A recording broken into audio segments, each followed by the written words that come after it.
America Iran మధ్య చేసుకున్న ఒప్పందాలు, చేసుకున్న భాషలు అన్నీ పక్కకెళ్ళిపోయాయి.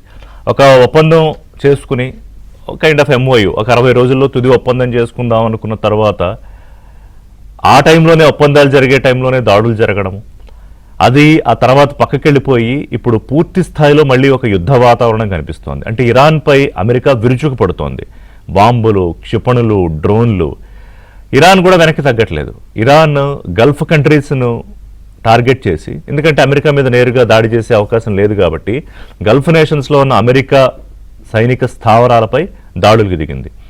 అలాగే అమెరికా ఇంతకు ముందు వరకు టచ్ చేయని నార్త్ ఇరాన్, ఆ ప్రాంతాన్ని కూడా విపరీతంగా దాడులు చేస్తోంది. అందులో ఇరాన్కి సంబంధించిన అణు కార్యక్రమాలకు సంబంధించిన సెంటర్స్ కానీ, లేకపోతే మిగతా కీలకమైన ఐలాండ్స్ కానీ, వీటన్నిటి మీద ఖర్గ్ ఐలాండ్ని టార్గెట్ చేసుకుని దాడులు చేయాలి అనేది, అంటే అది చాలా కీలకం. ఇంతకుముందు కూడా మనం మాట్లాడుకున్నాం. అక్కడ కనుక దాడి చేస్తే ఇరాన్ తాలూకా ప్రధానమైన ఆర్థిక వనరు మీద దెబ్బ కొట్టినట్టే. అతిపెద్ద ఆయిల్ నిక్షేపాలున్న ఖర్గ్ ఐలాండ్ మీద పక్కన దాడులు చేసింది కానీ నేరుగా దాడులు చేయలేదు. కానీ ఆ ఐలాండ్ని స్వాధీనం చేసుకోవాలి అనే ఒక ఆలోచన. ఇక తెహరాన్లో, ఇరాన్లో ఏకంగా మనం ఇప్పుడు చూస్తున్న పోస్టర్స్ అయితే ట్రంప్ చనిపోవాలని, అక్కడ ప్రభుత్వం అంటే అక్కడ నడిపిస్తున్న వాళ్ళు ఎవరైతే ఉన్నారో ఆ పెద్దలు, ప్రజలు కూడా కోరుకుంటున్నారా అని పెద్ద పెద్ద బిల్ బోర్డ్స్ లాగా పెట్టి ట్రంప్ని శవపేటికల్లో పెట్టినట్టు అక్కడ పర్షియన్ అండ్ ఇంగ్లీష్ లాంగ్వేజ్లో కూడా రాశారు. అలాగే మన జరిగిన ఖమేనీ అంత్యక్రియల్లో కూడా పెద్ద పెద్ద పోస్టర్లు మీరు చూసుంటే కనుక Trump will kill you Trump అని భారీగా బహిరంగంగా ప్రదర్శించారు. అంతకుముందు ట్రంప్ కూడా అన్నారు వాళ్ళ ఫస్ట్ హిట్ లిస్ట్లో, టాప్ లిస్ట్లో నేను ఉన్నాను అని చెప్పి. అలాగే ఇజ్రాయిల్ ఇంటెలిజెన్స్ సంస్థ కూడా విషయాన్ని ధృవీకరించిందని CNN కూడా ఒక కథనం ఇచ్చింది. అంటే ఏదో జరుగుతోంది చాలా స్పష్టంగా. కానీ అది తెర వెనకాల జరిగేది. తెర ముందు జరిగి కనిపించేది ఏంటంటే, నేను ఎందుకు యుద్ధోన్మాదం అన్నాను. దీన్ని మొదలుపెట్టిన కారణం ఏంటి? అక్కడ ప్రభుత్వాన్ని మార్చాలి, లేకపోతే అణు కార్యక్రమాల మీద ఒక కంట్రోల్ తీసుకోవాలి. సరే, ఆయిల్ మీద కంట్రోల్ అనేది అంతర్లీనంగా అందులో ఉంటుంది. కానీ అది ఈ రోజున దాదాపుగా 150 రోజులు దాటిపోయి ఒక ఉన్మాదం స్థాయికి చేరిపోయిందా? ఇప్పుడు చిన్నపిల్లల మీద మీరు మొదటి రోజు దాడి చేసి చావుకు కారణం అయ్యారు కాబట్టి మీరు చావు కోరుకుంటున్నాం అని ఇరాన్లోను, మీరు కనుక దాడులు ఆపకపోతే అసలు ఇరాన్నే సర్వనాశనం చేస్తాననే స్థాయిలో ట్రంప్ మాట్లాడటం. మరోవైపు నెతన్యాహు, ఇజ్రాయెల్ ప్రధాని నెతన్యాహు కూడా యుద్ధం ఆగాలని కోరుకుంటున్నట్టు ఎక్కడా కనిపించట్లేదు. ఆయన చేసే కామెంట్స్ కానీ, లేకపోతే వారి ప్రభుత్వంలో చేసే కామెంట్స్ విషయం మీద. అంటే ఇరాన్ తాలూకా ఆధిపత్యాన్ని పూర్తిగా తన చేతుల్లోకి తీసుకోవాలనేది ఇజ్రాయెల్ ఇప్పటి నుంచో కోరుకుంటున్న అంశం. సో ఇవాళ ఏంటి, దేశం నలుమూలలా అమెరికా దాడులు చేయడము, ఆ దాడులను తిప్పికొడుతూ ఇరాన్ తిప్పికొట్టడమే కాకుండా అమెరికా సైనిక స్థావరాల మీద భూతల దాడులు చేస్తామని కూడా ఇరాన్ ప్రకటించింది. అంటే అక్కడికి నేరుగా ఇప్పటిదాకా డ్రోన్లు, ఈ మిసైల్స్ వారు కాకుండా డైరెక్ట్గా సైన్యాన్ని రంగంలోకి దించడం అనేది. సో మరోవైపు ట్రంప్ ఏమంటారంటే, ఇంకా తెరిచే ఉన్నాయి, కోరుకుంటోంది టెహరాన్, తహతహలాడుతోంది మాతో మాట్లాడడానికని. అది ఇంకెలా అయిపోయిందంటే నమ్మశక్యం కాకుండా ఉంది. ఇంతకుముందు కూడా చాలాసార్లు ఆయన ఆ మాట అన్నారు. అసలు మేము చర్చలకి అడగట్లేదనేమో టెహరాన్ మాట్లాడుతున్న పరిస్థితి.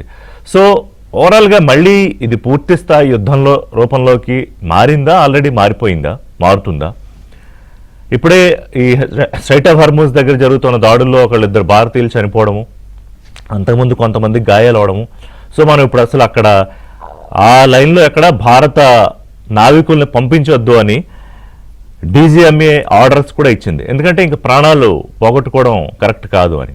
ఇది ఎవరి కంట్రోల్లోనూ లేదు. ఈ దాడులో యుద్ధం ఎవరి కంట్రోల్లోనూ లేదు. ట్రంప్కి నచ్చకపోతే ఆయన బాంబులేమని చెప్తాడు. ఇరాన్ తను తాను ప్రొటెక్ట్ చేసుకోవడానికో లేకపోతే ప్రొవోకేట్ చేయడానికో తను మిసైల్స్ తోటి విరుచుకుపడుతోంది. సో ఏంటి, ఉన్మాదం ఆగుతుందా ఆగదా అనేది మాట్లాడదాం. అంతపో డాక్టర్ పెంటపాటి పుల్లారావు గారు, సీనియర్ పొలిటికల్ అనలిస్ట్, అలాగే విదేశీ వ్యవహారాల నిపుణులు సంజయ్ పులిపాకి గారు జాయిన్ అవుతున్నారు, analyst and foreign affairs expert. Major Bharat Reddy గారు, రిటైర్డ్ ఆర్మీ అధికారి. నమస్కారం అండి ముగ్గురికి.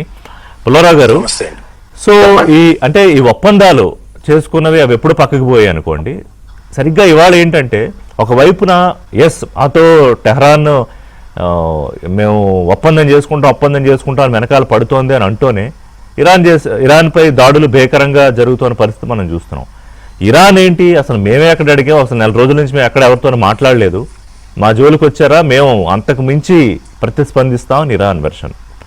సో ఏమిటి వాళ్ళు కరెక్ట్గా ఎగ్జాక్ట్గా ఏం జరుగుతుంది? రెండు వర్షన్స్ నిజమే. అమెరికా తప్పకుండా బాంబు చేస్తుంది, ఇరాన్ కూడా మాట్లాడటానికి సిద్ధంగా ఉన్నది.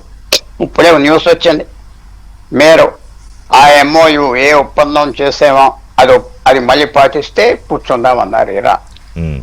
ఇది ఏమొచ్చిందంటే ఆ అగ్రిమెంట్ వైస్ ప్రెసిడెంట్ వ్యాన్స్ రాశాడు కదా, ఆ అగ్రిమెంట్ లో కొన్ని లోపాలు కనపడిపోయింది.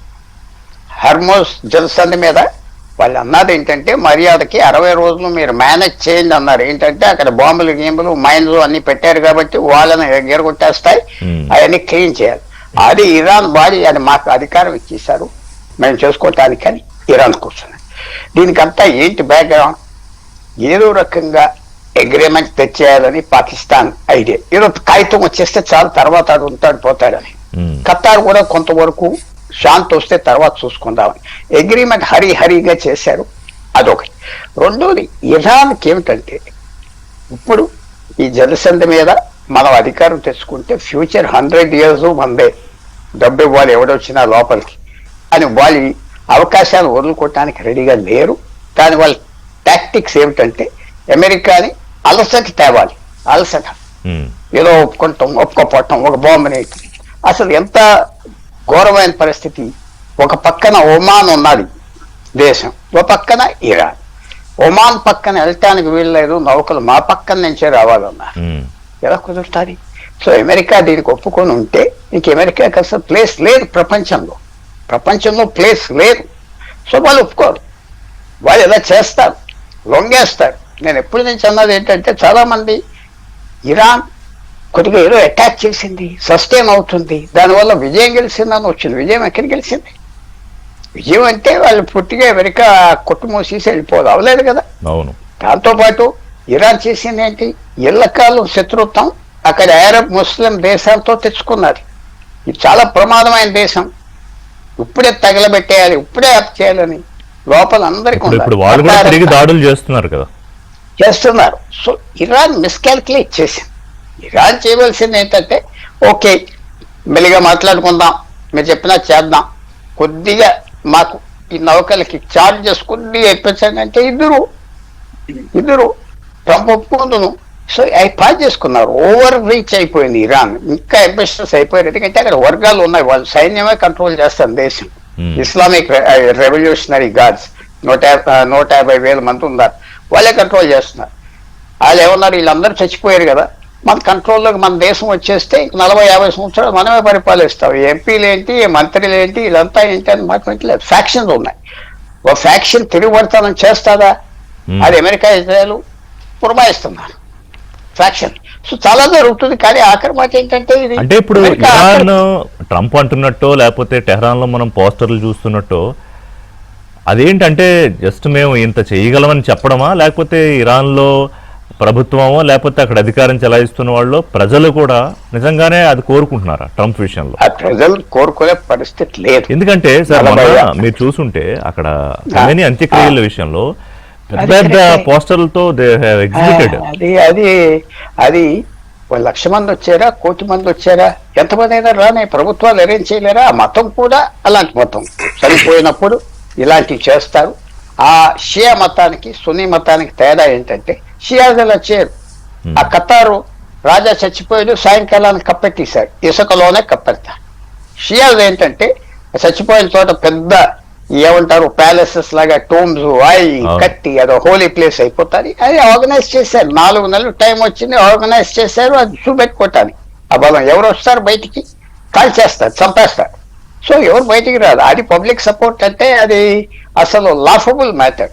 వాళ్ళకి సపోర్ట్ ఉండాలి తప్పకుండా. 9 కోట్ల మందిలో 2 కోట్లు 3 కోట్లు 4 కోట్లు ఎంతమంది ఉన్నారు ఎవరు చెప్పుకున్నారు. ఎందుకంటే వాళ్ళకే అన్ని చూస్తున్నారు చేస్తున్నారు కాబట్టి.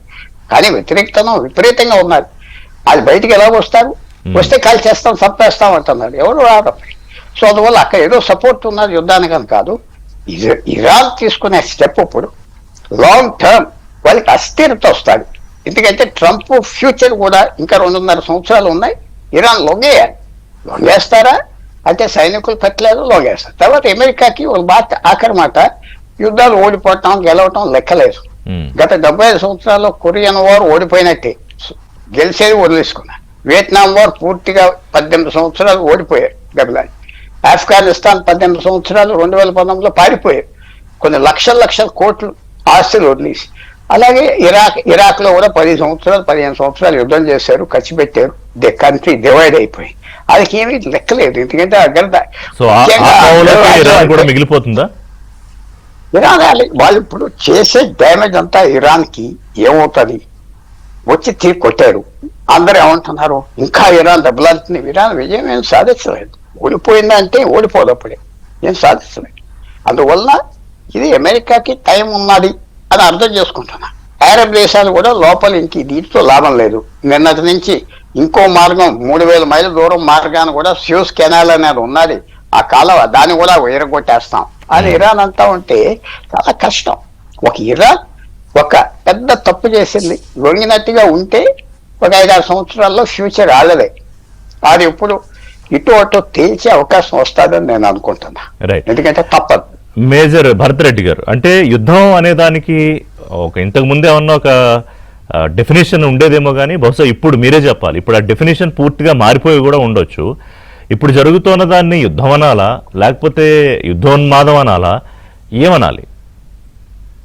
సో నమస్కారం పుల్లారావు గారు. నేను give an example closer to home అండి. మొఘల్ సామ్రాజ్యం జరుగుతున్నప్పుడు,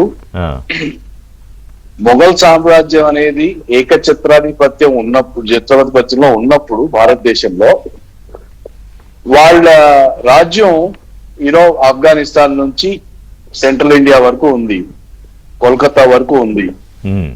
కానీ ఔరంగజేబ్ అనే రాజు తన సగం జీవితం కాలం డెక్కన్ లోనే గడిపాడు. ఎందుకంటే డెక్కన్ ని కంట్రోల్ చేస్తేనే ఆయనకి బెంగాల్లో కూడా కంట్రోల్ ఉంటుంది, పంజాబ్ లో కూడా ఉంటుంది, ఆఫ్ఘనిస్తాన్ లో కూడా ఉంటుంది. ఓకే. సో ఇది ఏకఛత్రాధిపత్యానికి అవసరమైన గుణం. ప్రతి రాజ్యం, ప్రతి రీజన్ కంట్రోల్లో ఉండాలి, అండ్ దానికి అంత ఎఫర్ట్ పెట్టాలి. ఇప్పుడు మీరు దీన్ని అమెరికా ఫ్రేమ్వర్క్ లో ఇరికిస్తే, అమెరికాకు కావాల్సింది కూడా ఒక సుపీరియర్ స్టేటస్. తమ వరల్డ్ పవర్ గా ఇవాళ ఏదైతే కొనసాగుతున్నారో దాంట్లో జీసీసీ రీజియన్ లో ఆ సుపీరియారిటీని చూపెట్టుకోవడం అండ్ దాన్ని మెయింటైన్ చేసుకోవడం వాళ్ళకి చాలా చాలా అవసరం. ఇక్కడ క్యాపిచులేట్ అవుతే సౌత్ చైనా సీలో చైనాతో లేక ఇంకా వేరే ప్రాంతాల్లో కూడా వాళ్ళకి ఎదురు రావడం మొదలవుతుంది. So that is the first compulsion of US. Okay. The second compulsion అండి ఈజ్ ఆయిల్. ఒకవైపు అరబ్స్, ఒకవైపు పర్షియన్స్ అంటే ఇరాన్, ఒకవైపు సున్నీస్, ఒకవైపు షియాస్ అంటే Saudi, Abu Dhabi, Dubai, Oman, Qatar, ఇవన్నీ సున్నీ రాజ్యాలు. ఇరాన్ అనేది షియా రాజ్యం. ఈ ఇద్దరి మధ్యలోనూ కూడా గత 200 సంవత్సరాలుగా కూడా ఒక కాన్ఫ్లిక్ట్ నడుస్తోంది.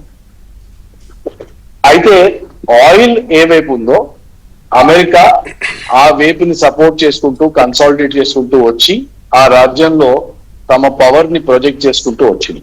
అవును. మూడో యాంగిల్ ఇజ్రాయిల్.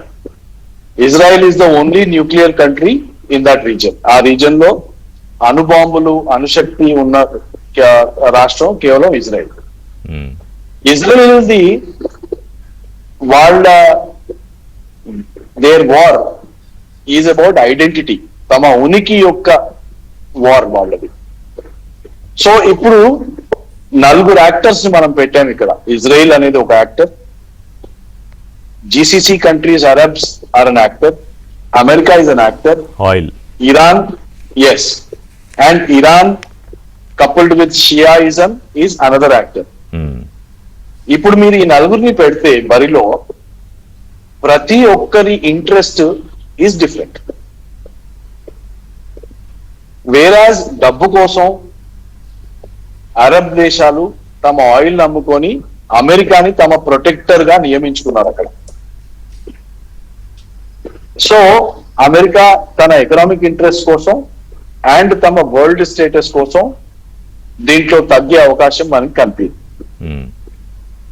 అమెరికా ఇక్కడ నుంచి తప్పిపోతే ఇరాన్ ఏదైతే ఒక మతోన్మాద దేశమో, టెక్నాలజికల్ పరంగా కల్చరల్ పరంగా ఏదైతే ఒక సుపీరియర్ దేశమో, తన పవర్ ని జీసీసీ దేశాల మీద ప్రొజెక్ట్ చేయడం మొదలు పెడుతుంది. అది జీసీసీ దేశాలకు, ఆ నియంతలకు ఎవరైతే ఉన్నారో, సౌదీ కానివ్వండి, అబుదాబి, దుబాయ్, ఖతర్ ఏదైనా కానివ్వండి, వీళ్ళందరూ నియంతలు, రైట్? వీళ్ళందరూ నియంతలు. ఆ నియంతలకు తమ ఉనికి మీద ప్రాబ్లం వస్తుంది కాబట్టి వాళ్ళు తమ ధనం కోసం, తమ రాజ్యం కోసం వాళ్ళు అమెరికా మీద ఆధారపడతారు. ఇది ఇంకో పర్స్పెక్టివ్. ఈ మధ్యలో ఏం జరుగుతోందంటే చైనా అండ్ రష్యా అనే ఇంకో 2 యాక్టర్లు ఉన్నాయి పక్కన. అమెరికాని ఒకవేళ వాళ్ళు మిడిల్ ఈస్ట్ లో పడగొట్టగలిగితే అమెరికా పతనం మొదలవుతుంది. ఇది అమెరికా కూడా తెలుసు. అందుకోసం అమెరికా ప్రత్యక్షంగా పరోక్షంగా తగ్గే అవకాశం లేదు. సో రష్యా అండ్ చైనా తెర ముందుకు రాకుండా తెర వెనకగా ఉన్న యాక్టర్స్. ఇవాళ ఇరాన్ కి డబ్బు పరంగా కానివ్వండి, ఎక్స్పోర్ట్ పరంగా కానివ్వండి, క్షిపణుల పరంగా కానివ్వండి, శాటిలైట్ పరంగా, టెక్నాలజీ పరంగా కానివ్వండి, హెల్ప్ చేసేది కేవలం China and Russia. So when we come to the core question now, యుద్ధం కొనసాగుతుందా లేదా అనేది ఈ కోణాలలో మీరు పరిశీలిస్తే, ఇరాన్ తన యొక్క స్ట్రాటజిక్ ఇంట్రెస్ట్ ప్రొటెక్ట్ చేసుకోవడానికి వాళ్ళ దగ్గర ఉన్న ఒకే ఒక్క ఆయుధం ఈస్ హార్మూజ్ జలసంధి.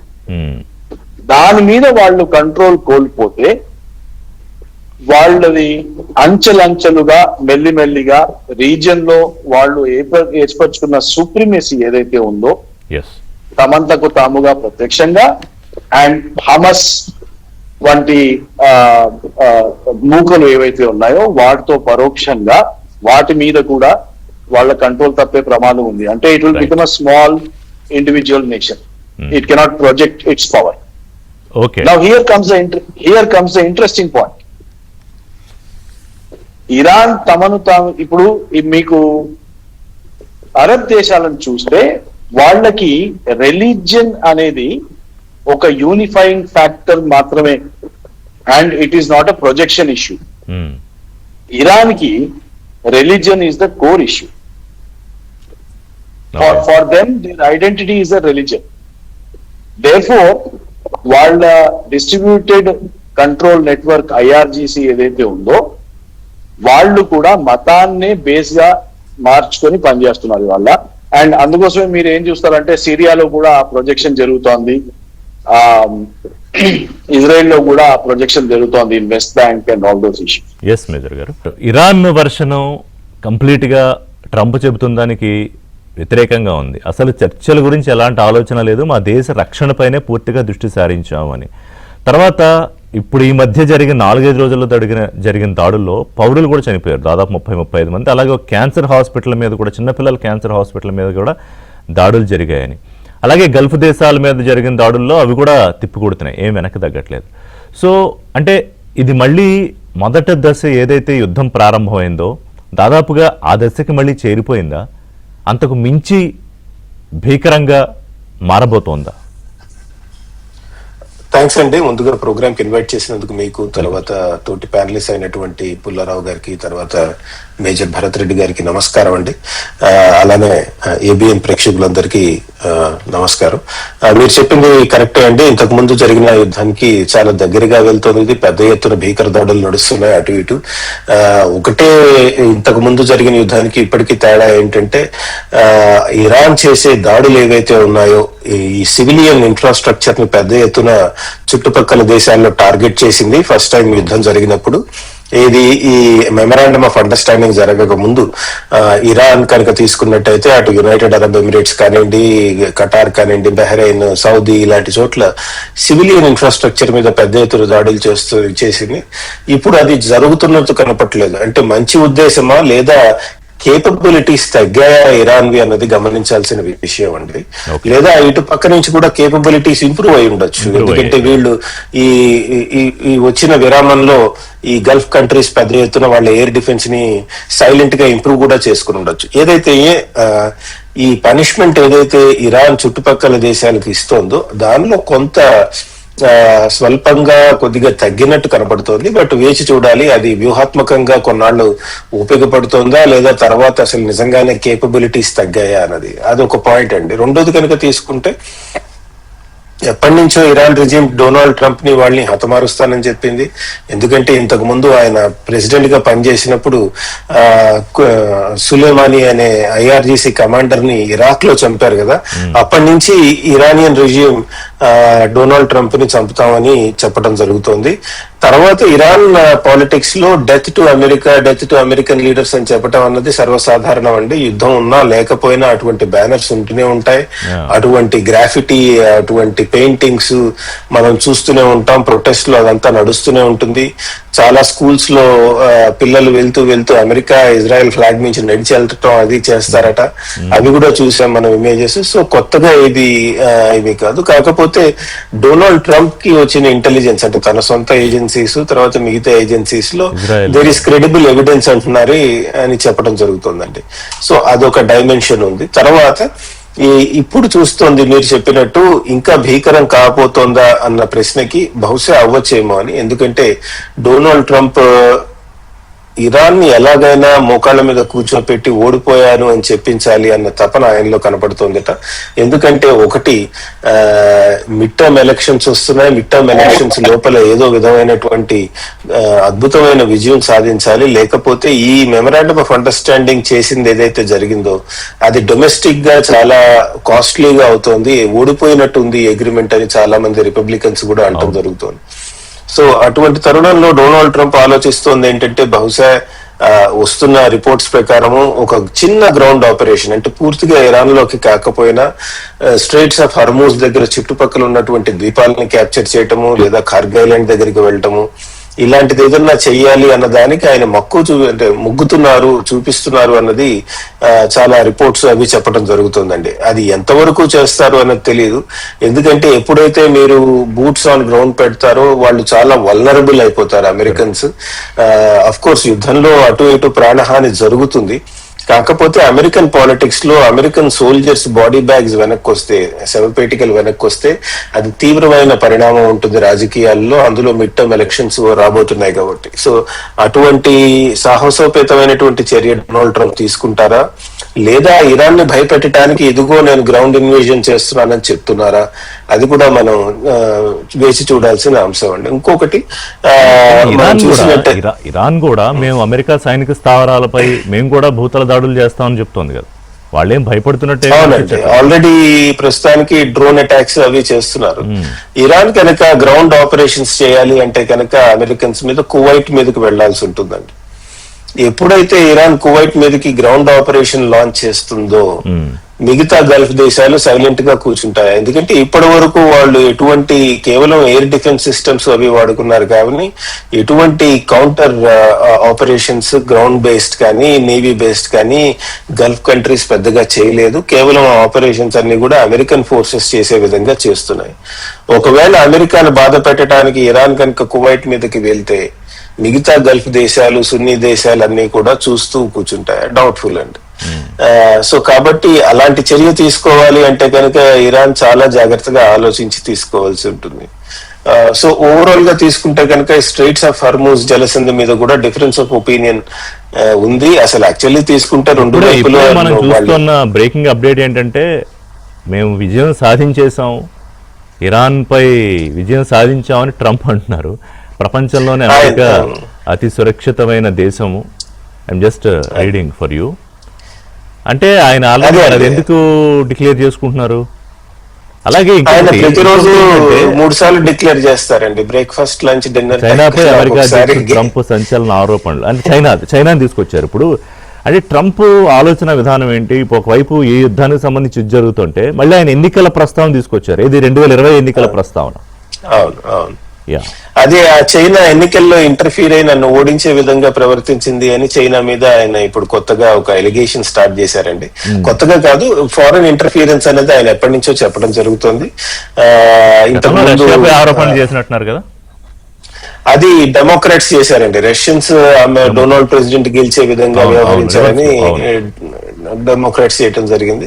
ఇప్పుడు ఈయన చైనీస్ వాళ్ళు నాకు వ్యతిరేకంగా చేస్తున్నారు అని చెప్పడం జరుగుతుంది. ఏదైతే మిడ్ టర్మ్ ఎలక్షన్స్ వస్తున్న కొద్దీ ఇటువంటి స్టేట్మెంట్స్ కానివ్వండి, ఇటువంటి పాలిటిక్స్ చాలా ఎక్కువైపోతుంది. అమెరికాకున్న కేపబిలిటీస్ కి డొమెస్టిక్ పాలిటిక్స్ లో ఆధిపత్యం సాధించడానికి ఈ ఇంటర్నేషనల్ గా వాళ్ళు చర్యలు తీసుకునే అవకాశం ఎక్కువ ఉంటుంది. కాబట్టి చాలా సార్లు ప్రెసిడెంట్స్ అట్లా వ్యవహరించడం జరిగిందండి. డొనాల్డ్ ట్రంప్ కూడా అదే బాటలో మళ్ళీ నడిచే అవకాశం ఉంది. ఓవరాల్ గా తీసుకుంటే స్ట్రైట్స్ ఆఫ్ హార్మూజ్ కి వస్తే కనుక చివరి అంశం అది ఈ మధ్య కాలంలో మళ్ళీ షిప్స్ ట్రావెల్ ఏవైతే ఉన్నాయో హర్మూజ్ జలసంధి నుంచి షిప్స్ బయటికి రావడం గణనీయంగా తగ్గింది. నిన్న ఇవాళ కేవలం 12 షిప్స్ ఎన్నో, అది చాలా కష్టపడి బయటికి రావడం జరిగిందని ఇటు అమెరికన్స్ కూడా ఇరానియన్ షిప్స్ మీద దాడులు చేయడం జరుగుతోందండి. సో ఓవరాల్ గా తీసుకుంటే మళ్ళీ ఆయిల్ ప్రైస్ కొద్దిగా పెరుగుతుంది అన్న భయం ఉంది. కానీ ఎన్నాళ్ళు ఇలా యుద్ధం చేస్తారు, ఇరానియన్స్ లో కూడా కెపాసిటీస్ ఎంత ఉన్నాయన్నది చూడాల్సిన అంశం. పుల్లారావు గారు, మళ్ళీ కొంత అన్సర్టనిటీ పెరుగుతోంది సంజయ్ గారు చెప్పినట్టు. అలాగే వారు చెప్పినట్టే ఇప్పుడు 4వసారి ప్రకటించుకున్నాడు అనుకుంటా. బహుశా ఆయనే విజయ బావుట ఎగరేసుకుంటారు ట్రంప్. మేము విజయం సాధించేసాం, అతిపెద్ద విజయం సాధించాం, దీని ఫలితాలు అమెరికా త్వరలో చూడబోతోంది అని. ఏమిటది ఆ ఫలితాలు ఏమిటి? ఆ విజయం సాధించామంటే ఓ పక్కన బాంబులు వేసుకుంటూ, రాత్రిపూట కాదు పగలపూట కూడా ఇప్పుడు బాంబులు వేసుకుని క్షిపణులు వేసుకుని యుద్ధం చేసుకుంటున్నారు కదా. సో కంపెనీ అందరం చాలా తక్కువ అంచనా వేస్తామంట. ఆయనలో వీక్నెసెస్ ఉన్నాయి బాగా, కానీ అంత తక్కువ అంచనా ఇటు కరెక్టా అని నాకు ఎప్పుడు అనిపిస్తా. 2020 జనవరిలో వారు చెప్పారు, కాసిం సొలైమానీ అని సంజయ్ గారు, ఆయన 20 సంవత్సరాలు పరిపాలించాడు ఇరాన్ లో. ఆర్మీ అంటే అదే, ఇంకా ప్రెసిడెంట్ లేడు, ప్రైమ్ మినిస్టర్ లేడు, జడ్జెస్ లేడు. పాకిస్తాన్ ఆర్మీ ఎలాగో అలాగే ఆ చీఫ్ ని చంపేశారు. ఇలా చెప్పాడు, పార్టీ ఇచ్చాడు. దాని తర్వాత సైకలాజికల్ గా ఎంత డ్యామేజ్ అయిపోయింది ఇరాన్. తప్పు మీద ప్రపంచం అంతా అతన్ని తక్కువ అంచనా వెయిట్ మాటలు ఎలాగన్నాడు, ఏదో అన్నాడు అంటే పొద్దున్న మాట ఏమంటున్నాడు, అది అడుక్కుంటున్నారు కూర్చోండి బల్ల మీద అన్నాడు. నిజం అబద్ధం తెలియదు కానీ ప్రపంచం అంతా వెళ్ళిందా లేదా మాట ఒకటి. రేపు ఎల్లుండా మళ్ళీ నేను అనుకుంటున్నా కూర్చుంటా మాట్లాడుకోవటాను, ఎందుకంటే ఇరాన్ కొద్దిగా మెత్తపడింది. కూర్చుంటా, మళ్ళీ ఆయిల్ ప్రైస్ తగ్గుతాయి. అలాగా వార్ పీస్, యుద్ధం శాంతి, యుద్ధం శాంతి వెళ్తా ఉంటుంది ఎవరు లొంగే వరకు. సో ట్రంప్ తక్కువ అంచనా వేయటం కరెక్టా అని నేను అనుకుంటున్నా. వాడు చెప్పినట్టుగా సంజయ్ గారు, జనరల్ గారు చెప్పినట్టుగా గ్రౌండ్ ట్రూప్స్ పంపరు. ఎందుకంటే ఆయనకి వెళ్ళి ఓ 10 మంది చచ్చిపోయినా అలరవుతుంది అమెరికా. పంపిస్తున్నా అని చెప్పి ఇరాన్ సైన్యాన్ని అంతా ఎదట్లో పెట్టి టెన్షన్ తీసుకొస్తున్నారు. నిజంగా పంపిస్తే వాళ్ళు ఎంతవరకు ఆగుతారు? ఇప్పుడు చచ్చిపోవడానికి సిద్ధంగా లేరు అమెరికాలో. వియట్నాం యుద్ధంలో 50,000 మంది చచ్చిపోయారు. 50,000 మంది జ్ఞాపకం పెట్టుకోండి. ఇక్కడ 50 మంది కూడా చచ్చిపోవటానికి వాళ్ళు ఒప్పుకోరు. కాబట్టి గ్రౌండ్ వెళ్ళకపోవచ్చు, కానీ ఆయన టెన్షన్ తీసుకొస్తున్నాడు. గల్ఫ్ దేశాలకు ఏమర్థమైంది, ఆయన లేకపోతే కూలిపోతారు సాయంకాలానికి, ఇసుక మేళలాగా కూలిపోతారు ఇరాన్ ముందర. అందువల్ల ఎంత తక్కువ అంచనా వేయటం కరెక్ట్ కాదు. వాడుకుంటారు, చక్కగా పక్కన పడేస్తారు. పాకిస్తాన్ వాడుకున్నారు, రామ్లు అన్నాడు, పక్కన పడేసారు. వాళ్ళ మాటకు విలువలేదని కతారీస్ కాకపోతే స్విట్జర్లాండ్. అది మనం అంత తక్కువ అంచనా వేయకూడదు. పాకిస్తాన్ ఇప్పుడు మొత్తం సైలెంట్ అయిపోయిందిగా. సైలెంట్ అయిపోయిందంటే వాళ్ళు ఓవర్ ప్లే చేశారు. ఆ చచ్చిపోయిన సెనేటర్ లిండ్సే గ్రాహం అని చచ్చిపోయిన 30 సంవత్సరాలు సెనెట్ లో ఉండి ట్రంప్ కి అడ్వైజర్ చెప్పాడు, అసలు వీళ్ళని సెటిల్మెంట్ లోకి దింపుతావా అన్నాడు. ఇంత మోసగాళ్ళు, ఇంత యూస్లెస్ ఫెలోస్ లేరు. వీళ్ళ మీకు మధ్యవర్తి అయితే మెల్లిమెల్లిగా మర్యాదపూర్వకంగా తప్పించారు. మెల్లిగా మర్యాద పోకూడదని. అందువల్ల ట్రంప్ తక్కువ అంచనా వేయదు. ఆ ఇరానియన్స్ కి ఏంటంటే ఇది స్ట్రగల్. వాళ్ళు ఓడిపోయినట్టుగా వస్తే వాళ్ళ గవర్నమెంట్ పడిపోతారు, రేపో మాపో పడిపోతారు. ఓడిపోయినట్టుగా వస్తే సో సైకలాజికల్ గా మేము బయట ఉన్నాం. తర్వాత చైనా, రష్యా కూడా ఏదో సపోర్ట్ చేస్తుంది. అంటే వాళ్ళు యుద్ధం చేయమని ఇరాన్తో అంటలేదు, ఇంకా ఆగాలంటున్నా. ఎందుకంటే చైనాకి యుద్ధం అక్కర్లేదు, టెన్షన్ ఉంటే చాలు. యుద్ధం వస్తే అది దిగాలి. స్టెబిలిటీ కావాలి చైనాకి, అది మర్చిపోద్దండి. ప్రపంచం అంతా ధరలు కానీ డిమాండ్ ఉండాలి. ట్రంప్ ఇప్పుడు నెతన్యాహుని నువ్వు ఒంటరి అయిపోతావు, నీకు అర్థం కావట్లేదు, ఏది అగ్రిమెంట్ టైంలో యుద్ధం ఆపాలి అన్నప్పుడు వాళ్ళిద్దరికి చిన్న విభేదాలు వచ్చినప్పుడు. కానీ ఇప్పుడు ఎవరి మాట ఎవరు వినాలి? ఇప్పుడు నెతన్యాహు మాట ట్రంప్ వినాలా, ట్రంప్ మాట నెతన్యాహు వింటాడా, లేకపోతే ఇరాన్ చెప్పేది వీళ్ళు వింటారా? ఇందాక అందుకే 4 యాక్టర్లు తీరి కరెక్ట్గా చెప్పినట్టున్నారు మేజర్ గారు. తప్పు మాట విన్నాడు నెతన్యాహు, కానీ ఇరానియన్ స్పాట్ చేసుకుంటున్నారు కదా వాళ్ళ అగ్రిమెంట్. ఇరానియన్ స్పాట్ చేసుకుంటున్నారు, మళ్ళీ నెతన్యాహుని వాడుకునే పరిస్థితి వస్తుంది. అప్పుడే వాడరు ఎందుకంటే వాళ్ళు వాడితే కొన్ని ప్రాబ్లమ్స్ ఉన్నాయి. అందువల్ల ట్రంప్కి చేసే పని చేస్తాడు, ఆగడు. ఇది యుద్ధం అతను అనుకున్నట్టుగా చేయకపోతే అతనికి దెబ్బ అని తెలుసు, ఆగడు. ఓకే, తర్వాత డబ్బు కూడా నేను డబ్బు మినాల్చుకుంటానంటే అరబ్ దేశాలు అందరూ మేము ఇస్తామయ్యా బాబు అన్నారు. ఫినిష్. అందువల్ల ఇది మనం వెయిట్ చేసి చూడవలసింది ఏంటంటే ఎంతవరకు వెళ్తాదో వెళ్ళలేమండి. నేను మీ షో మీద చాలా షోస్ మీద చెప్పా, ఇది భారతదేశం యుద్ధంలో స్పెక్టేటర్. మనం టెన్షన్ పడే అవసరం లేదు. కొన్ని రేట్లు పెరుగుతాయి, ఆయిల్ రేట్లు మళ్ళీ తగ్గుతాయి. $250 అయిపోతుంది ఈ బ్యారెల్ అన్నది అవలేదే, కొత్త ఆయిల్ వస్తుంది. తర్వాత ఒకటి రష్యా గారు, వీళ్ళు మన స్నేహితులు కాదు, విరోధులు కాదు, కానీ మన స్నేహితులు కాదు వీళ్ళు.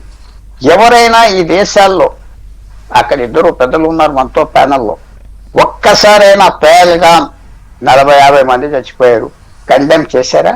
పాకిస్తాన్కి డబ్బిచ్చి వద్దు యుద్ధం అన్నారా? అల్లేదు. రష్యా చైనాతో అంత క్లోజ్ గా ఉంటుంది. 2020 ఏప్రిల్లో మన భూమి ఆక్రమించినట్టు ఆగమన్నాడా? ఆగమనలేదు. తమాషా చూద్దాం భారతదేశం. తర్వాత ఇవన్నీ మనం చాలా కేర్ఫుల్గా ఎందుకు ఉండాలంటున్నానంటే వచ్చే యుద్ధం జరుగుతుందని చెప్పను, కానీ యుద్ధం మాత్రం వస్తుంది. రేపు వస్తుందా, 100 రోజుల తర్వాత వచ్చినప్పుడు తప్పకుండా యుద్ధం భారతదేశం మీదకి తీసుకురావాలని చూస్తారు. మిసైల్స్ ద్వారా, డ్రోన్స్ ద్వారా తప్పకుండా. అది గ్యారెంటీ. పాకిస్తాన్కి ఏంటంటే భారతదేశం లోపలికి యుద్ధం తీసుకెళ్ళాం. అలాంటి మిసైల్స్ ఇరాన్ దగ్గర ఉన్నాయి. పాకిస్తాన్కి న్యూక్లియర్ బాంబులు వాళ్ళు తయారు చేసుకున్నారా? ఇరాన్ ఇప్పటి వరకు తన చేష్టల్లో గాని మాటల్లో గాని భారతదేశం మీద ఒక గౌరవమే చూపిస్తోంది కదా ఈ యుద్ధం మొదలైన తర్వాత. ఎందుకు చూపెట్టదు? మనం వాళ్ళ ఆయిల్ కొనేది ఈ శాంక్షన్స్ రాకముందు 3వ దేశం, ప్రపంచంలో 4వ దేశం వాళ్ళు ఆయిల్ కొంటున్నాం. వాళ్ళకి మనకి కొన్ని ఇష్యూస్ ఉన్నాయి, మనం సపోర్ట్ చేయట్లేదు. వాళ్ళ దేశంలో ఉన్న విరోధులు మనం సపోర్ట్ చేయట్లేదు, దూరంగా ఉన్నాం. టర్కీ మనకు వ్యతిరేకంగా వస్తే టర్కీ చుట్టూరా వాళ్ళ విరోధులకి మనం సపోర్ట్ చేస్తున్నాం, టర్కీకి జ్ఞాపకం చేస్తున్నాం నువ్వేదో పెద్ద అనుకోవద్దని. ఎందుకు వస్తారు మనతో తగదాకి? వాళ్ళు మనకి ఏం సాయం చేస్తున్నారు? పాకిస్తాన్ లొంగేశారా? పాకిస్తాన్ వద్దని ఒక్కడే United Arab Emirates, Dubai, Abu Dhabi తప్ప ఏ దేశం మనకి సాయం చేయి. వ్యతిరేకం చేస్తున్నారే, డబ్బిస్తున్నారే, అన్నీ చేస్తున్నారే. సో అది నేను ఆలోచించుకోవాలి. రైట్. ఒక బ్రేక్ తీసుకుంటా మేజర్ గారితో మాట్లాడే ముందు.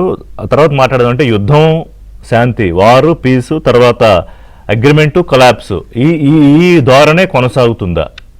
వెంటనే చర్చలకు రాకపోతే ఇరాన్పై విరుచుకు పడతాం ట్రంప్. ఒప్పందం అవసరం ఇక ఏమాత్రం లేదు. యుఎస్ తన దుష్ట చర్యలు ఇలాగే కొనసాగిస్తే తీవ్ర పరిణామాలు. ఇరాన్ ఎట్టి పరిస్థితుల్లోనూ చర్చల ప్రస్తావన కూడా తీసుకురాబోము అంటుంది ఇరాన్. మేజర్ గారు, సో అంటే ఈ 2 దేశాలు ఇలా మాట్లాడుకోవడం, ఇందాక వారు చెప్పినట్టు, అంటే ఒకటి మీరు చెప్పినట్టు ప్రెస్టేజ్ కాపాడుకోవడానికి అమెరికా అయి ఉండొచ్చు, ఫేస్ ప్రొటెక్ట్ చేసుకోవడానికి ఇరాన్ అయి ఉండొచ్చు. కానీ ఇప్పుడు ఇక్కడ నుంచి ప్యాటర్న్ మనం చూసింది వార్ అండ్ పీస్, ఎంఓయు లేదా ఒప్పందం చేసుకోవడం, కొలాప్స్ చేయడం, ఇట్లాగే కొనసాగుతుందా? ఛాన్సెస్ ఉన్నాయా? సో నేను మీకు చిన్న ఎగ్జాంపుల్ అంటే కొంచెం పక్కకు తీసుకొస్తానండి. ఐ టెల్ యూ, ఎందుకంటే ఫ్రేమ్ వర్క్ లోకలైజ్ చేసుకోవడం ఇంపార్టెంట్ ఒక పెద్ద సమస్య గురించి మాట్లాడేటప్పుడు. Okay, let us imagine Hyderabad లో కరువు వచ్చింది, వర్షాలు పడట్లేదు, అందరూ బోర్లు వేసేస్తున్నారు, అండ్ ఎన్వైరన్మెంట్ వచ్చి వాటర్ ట్యాంకర్లు నడుస్తున్నాయి, మా ఖర్చులు ఎక్కువైతున్నాయి, మాకు నీళ్ల ఖర్చు ఎక్కువవుతుంది, గండిపేట, ఉస్మాన్ సాగర్ అన్ని ఎండిపోతున్నాయి అని ఒక డిస్టర్బెన్స్ కలుగుతుంది హైదరాబాద్ లో. ఓకే, నౌ ఈ డిస్టర్బెన్స్ ఎలా ఎండ్ అవుతుంది? You cannot do anything. వర్షాలు మీరు తీసుకురాలేరు, ఏం తీసుకురాలేరు. కానీ ఒక 3 ఏళ్ల వ్యవధి ఇచ్చారనుకోండి, నేను నాగార్జున సాగర్ నుంచి ఒక కాలువ కడతాను, లేకపోతే గోదావరి నుంచి ఒక కాలువ కడతాను, హైదరాబాద్ నీళ్లు తీసుకొస్తాను. Okay, now just put this in perspective to the Gulf war. Okay, ఎప్పటి వరకు అయితే స్ట్రైట్ ఆఫ్ హార్మోజ్ ఎగ్జిస్ట్ అయ్యి ఎప్పటి వరకు అయితే స్ట్రైట్ ఆఫ్ హార్మోజ్ నుంచి షిప్పింగ్ కంటిన్యూ అవుతుందో, అంటే Iraq, Kuwait, Bahrain, Abu Dhabi and Dubai, ఈ ఆయిల్ అంతా ఎప్పటి వరకు అయితే స్ట్రైట్ ఆఫ్ హార్మోజ్ నుంచి వెళ్తుందో అప్పటి వరకు ఇది ఒక సమస్యగానే ఉంటుంది. ఇది తెగని పరిస్థితి. ఎందుకంటే అమెరికా ఇరాన్ మీద బూట్లు పెట్టలేదు, రష్యా, చైనా పరోక్షంగా ఇరాన్ కి సప్లై చేస్తూనే ఉంటాయి, అండ్ అమెరికాకి అరబ్ దేశాలకి వెనక్కి తగ్గే అవకాశం లేదు. Okay, now let's think about next 3 to 5 years. If we can build an alternate shipping channel, Suisse canal ఇవాళ ఎలాగైతే ఉందో అలాంటి కెనాల్ ఒకటి మీరు అబుదాబు వైపు నుంచి అరేబియా మహాసముద్రం వైపు తీసుకొస్తే దెన్ అది ఒక షిప్పింగ్ ఛానల్ తయారవుతుంది. అప్పుడు ఆయిల్ హార్మోస్ నుంచి కదలదు. అప్పుడు ఇరాన్ కి అసలు యుద్ధం చేయడానికి లివరేజే ఉండదు. కానీ నాకు ఒక సందేహం, పీస్ ప్రివేల్ అవ్వకుండా అంటే ఇలాంటి పరిస్థితుల్లో ఈ ఆల్టర్నేటివ్ మెజర్స్ తీసుకోవడం సాధ్యం అవుతుందా? Yes, absolutely. I think there's already a plan for that. Okay. There's already a lot of discussion on that. There are two alternate routes. ఒకటేమో సౌదీ అరేబియా నుంచి రెడ్ సీ వైపు ఒక ఆయిల్ పైప్ లైన్ ఆల్రెడీ ఉంది. ఇప్పుడు Abu Dhabi వైపు నుంచి Arabia మహాసముద్రం వైపు మధ్యలో డెజర్ట్ ని కట్ చేసుకుంటూ ఒక ప్రాజెక్ట్ ప్రపోజల్ లో ఉంది. సో మీరు ఇరాన్ ని అప్పటి వరకు యుద్ధపరంగా కంట్రోల్ చేస్తే, అంటే క్షిపణుల ద్వారా కానీ దాడుల ద్వారా కానీ whatever, without putting boots on ground, then Iran checkmate అయిపోతుంది. So this is a new normal. New normal ఏంటి? ఈ ఆయిల్ అప్ డౌన్ అవడం, లేకపోతే ట్విట్టర్ మీద యుద్ధాలు చేసుకోవడము, అనౌన్స్మెంట్ చేసుకోవడము, క్షిపణుల ద్వారా మనం వాళ్ళ మీద దాడులు చేయడం. This is a new normal which can continue for 3 years also, 5 years also. Okay. And the only way to kill it, అసలు సమస్యని మీరు హార్మూజ్ మీద సాల్వ్ చేయాలనుకుంటే అది తెగని సమస్య. మీరు ఆల్టర్నేట్ రూట్ తీసుకొస్తేనే ఆ సమస్య ఒక కన్క్లూజన్ కి వస్తుంది. That is what I think will happen eventually. ఎందుకంటే and that's only way to control Iran. And ఆ రోజు ఏం జరుగుతుందో, ఆ రోజు వస్తే ఇరాన్కి యుద్ధం చేయడానికి కారణమే ఉండదు. ఎందుకంటే వాళ్ళ కారణం వాళ్ళంతా is about straight of Hormuz. And అప్పుడు మీరు ఇరాన్ ని ఎంత ధ్వంసం చేసినా కానీ, ఇరాన్ మీద ఎంత నష్టం చేసినా కానీ మీకు ఆయిల్ సప్లై మీద డిస్టర్బెన్స్ ఉండదు. And at the same time ఇవాళ చైనా ఏదైతే ఇరాన్ ఆయిల్ మీద డిపెండ్ అవుతుందో అప్పుడు మీరు చైనాని కూడా కంట్రోల్లోకి తీసుకురావచ్చు. So strategically if you see, this war will not end on Strait of Hormuz. This war will end when you get an alternate route for the supply of oil from Gulf countries to the other countries. Okay. And yeah. Pullarao గారు, అంటే దీని మీద మీకు ఏమన్నా different? Iran అన్నది మరి general గారు భరత్ రెడ్డి గారు చెప్పిందంతా విన్నా కరెక్టే. ఇరాన్ ఏమన్నదంటే, చూడు మీరు ఎర్ర సముద్రం నుంచి పక్కన వెళ్తే అక్కడ కూడా బాంబులు వేసేస్తామన్నారు, అది మూసేస్తామన్నారు. వాళ్ళకి ఇంకా ఆపేది లేదు. ఇವಾಗ కొత్త కెనాల్ పెట్టాం, మీకున్న పైప్ లైన్స్ ఎక్కడైతే సౌదీ అరేబియా ఇంకో రూట్ మీద అవి బాంబ్ చేస్తామన్నారు, మేము ఏదైనా చేస్తామన్నారు. సో ఆ ప్రొటెక్షన్ ఇంక లేదు ఇరాన్కి, అది మిగతా దేశాలకి. ఇరాన్ని ఆఫ్ చేయండి వాళ్ళు సర్వైవ్ అవ్వాలంటే. లేకపోతే మీకు కథ తెలుసు కదా, 40 సంవత్సరాల క్రితం ఇరాన్ 2 లక్షల మంది హజ్కి పంపించింది మక్కాకి.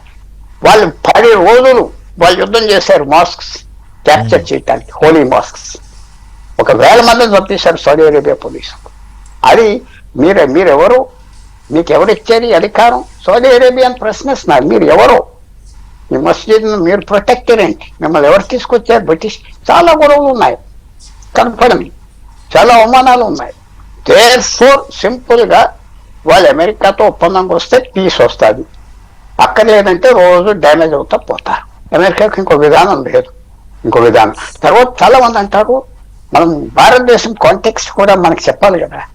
ఇప్పుడు ఇరాన్ దగ్గర మిసైల్స్ 2,000 మైళ్ళు వెళ్ళే మిసైల్స్ ఉన్నాయి, 2,000 మైల్స్. నేను ఎందుకంటున్నాను, యుద్ధం మనకి మంచిదంటే అందరూ బాధపడతారు, మనకేం నష్టం లేదంటారు. వాళ్ళ దగ్గర నెక్స్ట్ వార్ వద్దు మన మీదకి వచ్చి వీళ్ళంతా పక్క స్పెక్టేటర్స్ గా కూర్చోదు. ఇరాన్, సౌదీ అరేబియా పాకిస్తాన్కి ఒప్పందం ఏంటి యుద్ధంకి? ఎవరి మీద యుద్ధం చేస్తే సౌదీ అరేబియా పాకిస్తాన్ అవును కరెక్ట్, ఎవరి మీద? మరి సౌదీ అరేబియా మీద యుద్ధం చేస్తే మేము వస్తామన్నారు పాకిస్తాన్, మరి ఇరాన్ మీద వెళ్తలేదే. భారతదేశం మీద ఫోకస్ చేసిన పనులు. సో ఎవరైనా కన్నీరు బాగా సృష్టించుకుంటున్నారంటే కొంచెం అర్థం చేసుకోవాలి. నెక్స్ట్ వార్ అక్కడ ఇద్దరు ఎక్స్పర్ట్స్ ఉన్నారు మనతో, మన మీదకి వస్తుంది, మనం కాసుకోవాలి, ఎవరి వైపు జాగ్రత్త. నుంచి వస్తుంది అనేది మన మీదకి పాకిస్తాన్ వస్తుంది, చైనా సాయంతో వస్తుంది, అలాగే ఈ దేశాలు సాయం చేస్తారు. కానీ ఇప్పుడు కొద్దిగా వెనక్కి వెళ్ళిపోతారు ఈ దేశాలు వెనక్కి, ఎందుకంటే యుద్ధం అంత ఫ్రీ కాదు. ఇప్పటి వరకు సౌదీ అరేబియాని, ఖతార్ మీద ఎవరు బాంబులు వేయలేదు, అది డబ్బు చూసి తెలిసారు. ఇప్పుడు రహస్యం, ఇవాళ సౌదీ అరేబియా రాజు రియాద్లో లేడే, ఎక్కడో ఎడారిలో దాక్కున్నాడు. ఖతార్ రాజు కూడా అక్కడ లేడు, అందరు పారిపోయి దాక్కున్నారు. యాక్సిడెంట్ గా బాంబు నెత్తి మీద పడితే ఏంటని. అందువల్ల వాళ్ళకు కూడా మంచి బుద్ధి వచ్చింది. సింపుల్ గా రెచ్చగొడితే కుదరదు, వాళ్ళకి బుద్ధి వచ్చింది. యుద్ధంలో దిగాక బుద్ధి వస్తారు అందరు. చాలా మంది మన భారతీయులు వెళ్ళిపో, కాశ్మీర్ తెచ్చే, అంత కుదరదు. యుద్ధం చాలా డేంజరస్. ఇరాన్ అమెరికా యుద్ధం మంచి పాఠం చెప్తుంది అందరికి, యుక్రెయిన్ రష్యా యుద్ధం చెప్పినట్టుగా. సో ఇవన్నీ చూస్తే ఇరాన్, నేను అనుకుంటున్నా అమెరికా ఈ యాటిట్యూడ్ మీద వెళ్ళి బాంబింగ్ చేస్తా ఉంటే తప్పకుండా తగ్గిపోతుంది. ఎందుకంటే ఎంత పనిష్మెంట్ తీసుకుంటారు. వాడు వాటర్ సప్లై చేసేస్తానన్నాడు, చేస్తాడు, ఆగదు. ఎందుకంటే వాడి ఫ్యూచర్ అక్కడ ఉన్నారు. ట్రంప్ ఈ పట్టు వదలొద్దంటున్నారు ఎవరు అమెరికన్స్, యూరోపియన్స్ వెనకాల, బయట ఎవరు మాట్లాడట్లేదు. అరబ్స్ కూడా అంటున్నారు ఈ పట్టు వదలదు, వాళ్ళ దగ్గర అణు ఆయుధాలు వస్తే ఇంక అందరిని ఫినిష్ చేస్తారు చూడు. సో దేఫోర్ మనం ఎదురు చూడవలసింది వార్ అండ్ పీస్, యుద్ధం శాంతి అలా వెళ్తా ఉంటుంది. మనకి కొద్దిగా నొప్పి కొద్దిగా ఉంటుంది, ధరలు కొద్దిగా పెరిగితే మళ్ళీ తగ్గిపోతాయి. కొత్త ఆయిల్ వస్తుంది. అందువల్ల ఇది మనం వాచ్ చేసి చూడాలి, జాగ్రత్త పడాలి, నేర్చుకోవాలి. ఇండియన్ ప్రజలు ఫ్రీ రైడ్ జరిగినప్పుడు మన భారత్ సరే మాట్లాడాలని మన జోక్యం ఒకప్పుడు మొదట్లో కోరుకున్నాయి, ఏది సౌదీ అరబ్ కంట్రీస్ కొన్ని కోరుకున్నాయి. బట్ నా పాయింట్ ఏంటంటే మనం ఒక విశ్వగురువుగా అవతరించే ఒక ప్రయత్నంలో ఉన్న ఈ టైంలో ఇంత పెద్ద సమస్య ఉన్నప్పుడు భారతదేశం ఏమి రెస్పాన్స్ చూపించక్కర్లేదా, ఏం మాట్లాడక్కర్లేదా? రెస్పాన్స్ చూపెట్టకపోవటమే రెస్పాన్స్. ఓకే, లేకపోతే అవమానంతో బయటకు వస్తాం, మన మాట వినలేదు. మేజర్ గారు కూడా అగ్రీ అవుతున్నారా? అండి, ఎందుకంటే అది పుల్లారావు గారు అన్నట్టు giving no response is response. ఎక్కడైతే మనం ఒక ఇంపాక్ట్ తీసుకురాలేమో అక్కడ మనం తలదూర్చి అనవసరంగా మన పేరు పోగొట్టుకోవడం కుదరదు. రైట్, ఎందుకంటే ఇది ఇరు వర్గాలు తగ్గే అవకాశం లేని సిచ్యువేషన్. పాకిస్తాన్ వచ్చి నేను పీస్ తీసుకొచ్చేసాను అందుకని మనకు అందరికీ తెలుసు ఆ రోజే అక్కడికి పాకిస్తాన్ కంట్రోల్ లేదు, చేసేది కూడా ఖతర్ కూర్చోబెట్టి చేస్తుంది. అండ్ అది పని ఎంఓయూ సైన్ చేసిన రోజు కూడా మనం అందరం అనుకున్నాం ఇది ఆగేది కాదు అని. మనం ఏం చేస్తున్నాం బేసికలీ ఈ పరిస్థితుల్లో what is the best way we can survive. Ethanol E20 కానివ్వండి, లేకపోతే ఆల్టర్నేట్ రూట్స్ కానివ్వండి, వెనిజులా గయానా నుంచి ఆయిల్ తెచ్చుకోవడం కానివ్వండి, that is the most wise action that Indian government can do right now. Sanjay గారు, ఒకటి వాళ్ళిద్దరితోటి ఒకటి మీరు ఎగ్రీ అవుతున్నారా? Point number 1. రెండోది, ఈ మొత్తం పిక్చర్ లో సంజయ్ గారు అంటే ఎవరు మొదలు పెట్టారు, అంటే who is the villain? First alternative roots గురించి ఇంపార్టెంట్ పాయింట్ చెప్పారండి ఇందాక మేజర్ గారు. ఈ ఆల్టర్నేటివ్ రూట్స్ మీద చాలా కాలంగా చర్చ నడుస్తుంది. ఉదాహరణకి India, middle east, Europe economic corridor అంటారు. దాని కింద ఆయిల్ పైప్ లైన్స్ కూడా ప్లాన్ చేయడం జరిగింది, ఏది అరేబియన్ పెనిన్సులాలో. అవి కనుక మనం ఆల్టర్నేటివ్ ప్లాన్స్ చేస్తే కనుక ఈ ఆయిల్ ఫ్లోస్ అవి స్ట్రెయిట్స్ ఆఫ్ హర్మూజ్ నుంచి తగ్గించే అవకాశం ఉంటుందండి. మీరు కనుక చూస్తే కనుక మన ఎగ్జాంపుల్ ఇవ్వాలంటే మన అస్సాం, అరుణాచల్ ప్రదేశ్ నుంచి అప్పట్లో సెకండ్ వరల్డ్ వార్ లో చైనాకి మనం ఒక ఆయిల్ పైప్ లైన్ వేశారండి బ్రిటిషర్స్. చాలా మందికి తెలియదు అది. స్టిల్వెల్ రోడ్ అని కట్టారు. రెండో ప్రపంచ యుద్ధంలో ఆ స్టిల్వెల్ రోడ్ పక్కనే ఆ రోడ్డుకు ఆనుకునే ఒక ఆయిల్ పైప్ లైన్ కూడా వేయటం జరిగింది. సెకండ్ వరల్డ్ వార్ లో బ్రిటిషర్స్ వాళ్ళు కలిసి, ముఖ్యంగా భారతీయుల వర్కర్స్, భారతీయ సోల్జర్స్ సహాయంతో ఆ ఆయిల్ ఎవరికి పంపించే వాళ్ళంటే బ్రిటిష్ సేనలకి లేదా అక్కడ జపనీస్ కి వ్యతిరేకంగా ఫైట్ చేస్తున్నటువంటి సేనలకి పంపించడం జరిగేది. నా సెకండ్ వరల్డ్ వార్ లోనే ఇంత హుటాహుటిన పెద్ద ఎత్తున పెద్ద అడవి మార్గంలో మౌంటేనియస్ రీజన్ లో ఒక ఆయిల్ పైప్ లైన్ వేయగలిగితే బ్రిటిషర్స్, కాంటెంపరీ టైంలో పోర్ట్ సలా అని ఉంది ఒమాన్ లో, దానికి ఒక ఆయిల్ పైప్ లైన్ వేయటం అంత కష్టమా? ఒమాన్ నుంచి కానివ్వండి, అదే యునైటెడ్ అరబ్ ఎమిరేట్స్ నుంచి కానివ్వండి, సౌదీ నుంచి కానివ్వండి వేసి ఉండొచ్చు. ఇక్కడ అడగాల్సిన ప్రశ్న ఏంటంటే అలాంటి యుద్ధ ప్రాతిపదిక మీద ఒక ఆయిల్ పైప్ లైన్ ఎందుకు వేయట్లేదు అని ఆలోచించాలండి. చెయ్యాలంటే చేయొచ్చు. మొన్న సౌదీ అరేబియా వాళ్ళు ఇందాక చెప్పినట్టు వాళ్ళ ఆయిల్ ఫీల్డ్స్ నుంచి యాన్బూ పోర్ట్ అని ఉంటుంది రెడ్ సీకి, దానికి వాళ్ళు పైప్ లైన్ వేసుకున్నారు. అలాంటిది ఇంకో పైప్ లైన్ సౌదీ నుంచి కానీ యునైటెడ్ అరబ్ ఎమిరేట్స్ నుంచి కానీ ఒమాన్ కి పైప్ లైన్ వేసి సప్లై చేయొచ్చు కదా. కానీ ఒమాన్ యొక్క రిలేషన్స్ ఎలా ఉన్నాయి సౌదీస్ తో, మిగతా వాళ్ళతో, ఈ రిలీజియస్ కంపోజిషన్ ఒమాన్ కనుక తీసుకుంటే 45% సున్నీస్, 5% షియాస్, 45% ఇబాదిజం అంటారండి అక్కడ. సో దీనివల్ల ఏమన్నా కొత్త పైప్ లైన్స్ ఒమాన్ ద్వారా వేయటానికి ఏమన్నా ఆలోచిస్తున్నారా? ఒమాన్ బలపడుతుందని భయపడుతున్నారా? ఒమాన్ ఇరాన్ రిలేషన్స్ సన్నిహితంగా ఉంటాయి కాబట్టి ఒక ఆల్టర్నేటివ్ పైప్ లైన్ రావట్లేదు. ఇంజనీరింగ్ ఫీజిబిలిటీస్ ఛాలెంజెస్ ఉండొచ్చు, బట్ పొలిటికల్ ఛాలెంజెస్ కూడా ఉంటున్నాయండి. సో ఈ 4 నెలలు 5 నెలలు చర్చలకు మీరు ఒప్పుకోవాల్సిందే, అసలు మాకు చర్చలు అక్కర్లేదు, కరెక్ట్ గా ఇది కదా. సో ఏంటి, what is your assessment? Trump negotiation style అలా ఉంటుందండి. ఒక రోజు మిమ్మల్ని సివిలైజేషన్ తీసేస్తామంటారు, ఇంకో రోజు అదిగో అగ్రిమెంట్ వచ్చేసింది అంటారు, ఇంకో రోజు ఏమో మళ్ళీ విజయం సాధించేసామంటారు. బ్రేక్ఫాస్ట్ ఇందాక మనం అనుకున్నట్టు పూటకి ఒక రోజులోనే 4-5 సార్లు విచిత్రమైనటువంటి స్టేట్మెంట్స్ ఆయన ఇవ్వగలరు. ఆయన నెగోషియేషన్ స్టైల్ అది, ఆయన స్ట్రాటజీ స్టైల్ అది. ఎందుకంటే ట్రంప్ అన్ప్రిడిక్టబుల్ గా ఉంటారని అందరికీ తెలుసు, కానీ ఎలా ఉంటాడు అనేది ఇంకా జనాలకు అవగాహన రావట్లేదు కాబట్టి చెప్పారుగా. నేను అదే ఇండైరెక్ట్ గా చెప్తున్నానంటే ట్రంప్ అన్ప్రిడిక్టబుల్ గా ఉంటారు, కానీ ఏ విధంగా అన్ప్రిడిక్టబుల్ గా ఉంటారు, స్ట్రాటజికల్లీ అన్ప్రెడిక్టబుల్ ఇన్ ఏ వే. అవునండి. సో దాన్ని బట్టి తీసుకెళ్ళటం జరుగుతుంది. బట్ ఓవరాల్ గా అమెరికా కూడా స్ట్రాటజీ ఈజ్ వెరీ క్లియర్ అండి. స్ట్రాటజీలో ఎక్కడా తేడా లేదు యాక్చువల్లీ. ఓకే, ఇరాన్ కి కావాల్సింది projection of power and money through oil and independence of putting their own price on oil. Okay, కానీ అది ట్రంప్ ఒప్పుకోడు కదా. ఇప్పుడు అక్కడే కదా మెలిక. అదే అంటున్నాను. సో ఇప్పుడు ఇరాన్ భయం ఏంటంటే ఎంఓయు పరంగా మమ్మల్ని మెల్లిమెల్లిగా డిగ్రేడ్ చేస్తారు వీళ్ళు, లెబనాన్ లో నుంచి కదలమంటారు, ఇజ్రాయెల్ లో నుంచి హమాస్ కి ఇయ్యద్దు అంటారు. So what is happening? చిన్న చిన్న అడుగులతో వాళ్ళ పవర్ ని కొట్టేస్తున్నారు. అది ఇరాన్ కి నచ్చట్లేదు. అది కావద్దు అనుకుంటే మళ్ళీ స్టేట్ ఆఫ్ హార్మూజ్ మీద కంట్రోల్ తెచ్చుకోవాలి. సో దిస్ ఈజ్ ఇన్ఫాక్ట్ స్ట్రాటజికల్ గా ఏమంటారంటే de-escalation through escalation. Okay, so first escalate చేస్తాను, ఎస్కలేట్ చేస్తే నాకు లివరేజ్ వస్తుంది, అప్పుడు నాకు అనుగుణంగా ఏదైతే కావాలో ఆ ఆంక్షలు నేను తీసుకొచ్చుకుంటాను. That is what Iran is trying right now. Sanjay garu, conclusion just less than 30 seconds.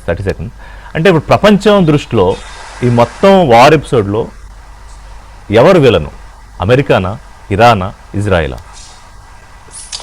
Villain ఎవరు, గెలిచారు ఎవరు అనే కంటే ఎవరు బాధపడుతున్నారు అని చూసుకుంటే కనుక ఒపీనియన్స్ తో చర్చ జరుగుతుంది. నేను ఎక్స్ లో కానీ ఇదంతా చూసినప్పుడు అవును, అభివృద్ధి చెందుతున్న దేశాలు, ఎమర్జింగ్ ఎకానమీస్ చాలా ఇబ్బంది పడుతున్నాయండి. ఎందుకంటే అమెరికన్స్ కానీ యూరోపియన్స్ కానీ వాళ్ళ ఆయిల్ ఎక్కువగా ఇటువైపు నుంచి రాదు.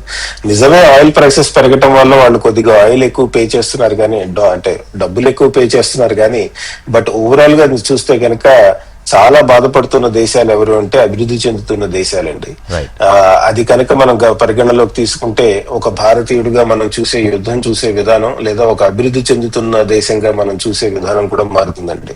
ఎందుకంటే అవునండి, ఎవరు గెలిచినా ఎవరు ఓడిపోయినా చివరికి అభివృద్ధి చెందుతున్న దేశాలకి, ఎమర్జింగ్ ఎకానమీస్ కి ఆయిల్ తక్కువ ప్రైస్ లో వస్తుందా లేదా అన్నది ఇంపార్టెంట్. మీరు అన్నట్టు బ్రేక్ఫాస్ట్ కి ఇది పరిస్థితి, లంచ్ కి ఈవినింగ్ డిన్నర్ టైం ఎలా మారుతుందో let's wait and see. Thank you major garu, thanks. Sanjay garu, Pullarao గారు. Thank you.